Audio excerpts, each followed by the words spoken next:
Implanted with parts of a dead body during an NHS childhood operation. And now it's killing her. This is Natalie's story. Does your mum remember anyone ever telling her that we are going to take some tissue from another human being, a dead person, put that into your daughter's body? No, never. It's left her and now her brother with a life-threatening condition. It's always hanging over you. Health steadily deteriorating. Natalie wants to understand what went on all those years ago. I think I deserve answers. And we travelled across the world to try and find them. The I stands for I, the doctor, caused the problem. Finding the families torn apart by this operation. He thought he was dying. Sorry. This is the story of how it happened. Living with a death sentence is the only way I can describe it. That's me. That's during my stay at Great Ormond Street, so this would have been after my operation. So you've just had your operation? Yeah. So that was in 1975. Natalie has an incurable brain disease that could kill her. Where are the scribbles? She became infected after a childhood NHS operation using parts taken from a dead body, a procedure used for over 25 years. Nobody knows how many other patients were infected. Many could have died without ever knowing. I want to know why I've got this problem. And that is probably makes me more angry than anything, than actually having to deal with this condition. Natalie was born with a gap in her spine, and her mum, Maureen, was told she needed surgery. She was given a dura mater graft. It's made from human tissue, collected from dead bodies and transplanted into patients, often without their knowledge. One pharmaceutical company produced nearly 1 million of these grafts before they were banned. New cases are coming to light, like Natalie's. Who was following up or auditing or vetting what was going on? The membrane collected from dead bodies is supposed to protect the spinal cord and the brain, but over time proteins can build up and cause plaques, leaving patients at high risk of diseases like Alzheimer's and vulnerable to strokes and brain hemorrhages. Does your mum remember anyone ever telling her that we are going to take some tissue from another human being, a dead person, and then put that into your daughter's body? Was that ever explained to her? Never. No, never. Natalie was diagnosed with a brain tumour in 2009. She was 37. A year later, it was confirmed she had epilepsy. But then it took another 10 years to discover the real cause. Natalie has been diagnosed with iatrogenic cerebral amyloid angiopathy, or ICAA. That means it was caused by a medical procedure, relates to the brain, involves proteins that can stick together to cause harm, and it's a disease of the blood vessels.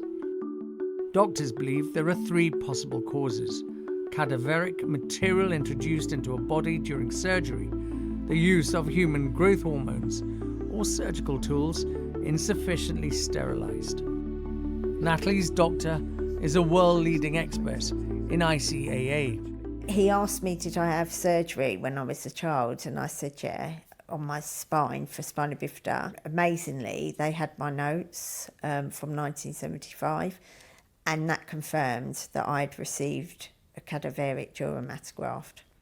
Natalie's health is failing. The bleeding on her brain has led to memory loss, and she suffers falls when transferring from her wheelchair. She dreads what the next few months will bring. The pattern seems to be every time I go for a scan, I'm then shown to have more bleeding. And the last scan showed that I also had inflammation. It's always hanging over you because you get a headache and you think, is this going to turn into something worse? And now you're an adult living with this, you want answers. I think I deserve answers. But finding those answers has been tough. For over a year, we've been speaking to experts around the world. Scientists in Europe did not want to take part in our report, and Natalie's own medical team in Britain also declined to be interviewed. The risks posed by the grafts are being better understood, but the scale of the damage they've caused is not. Doctors only started diagnosing ICAA in the past 5 years, but already there are confirmed cases in at least 10 countries, including the United States, Canada, Australia, Japan, and the Netherlands. Cadaver grafts have been banned. I'm on my way to Boston to meet Steve Greenberg. He's a professor of neurology at Harvard and one of the world's leading experts in CAA. And he's also one of the few people in the world who is qualified and informed enough to talk about the new form of this condition. Ladies and gentlemen, welcome to Boston, where the local time is 9:12 a.m. Specialists, including Professor Greenberg, have now set up an international register to identify new cases. Advancements in MRI scanning have made recognizing this disease easier. Can you explain what iatrogenic means when applied to CAA? When I was in medical school, one of my professors said the I stands for I, the doctor, caused the problem. And in the case of iatrogenic CAA, this is kind of a heartbreaking echo of an era when it appeared that a good neurosurgical procedure was to use tissue from human cadavers to close defects in the nervous system. Now, of course, the practice would be not to use cadaveric tissue at all. Even with our best methods of saying, oh, this tissue looks clean, looks okay, we would say, no, we can't be confident knowing what we know now. Are we talking about hundreds of patients? Are we talking about thousands who will go on to present with these life-limiting, potentially life-ending conditions? People aren't numbers for each person that this happens to. It is a heartbreaking tragedy, and we feel it very much as the healthcare providers taking care of them. But the hope is that we're talking hundreds, and again, that's each one is a tragedy. Researchers are keen to stress that doctors were acting on the best scientific evidence at the time to improve patient lives. But that is of little comfort to Natalie. And back in London, the professor's answers provoke more questions. Who were these people they were taking them from, these dura membranes? And that's something that frustrates me, listening to him. Not knowing where. Yeah, there doesn't seem to be any record. Like, who were they? How old were they? What did they die from? We can't find the answers to Natalie's questions because there is no record of the body where her dura mater came from. And most of the time, the graft was made up from more than one body. We asked B. Braun, a major German pharmaceutical company and manufacturer, about infected dura mater. They said they had nothing more to add. This isn't the first time concerns have been sounded about the safety of the grafts. Warnings were first raised in the United States in 1987 after they were found to have spread cases of the fatal brain disorder Creutzfeldt-Jakob disease, or CJD. Those warnings were not always heeded. We took Natalie to meet another family torn apart by these grafts. What are you hoping to get from this meeting with Colleen? To have the opportunity to hear Colleen's side of the story, what her and her husband went through. It might make for really difficult listening. Are you prepared for that? I am, because of my own situation.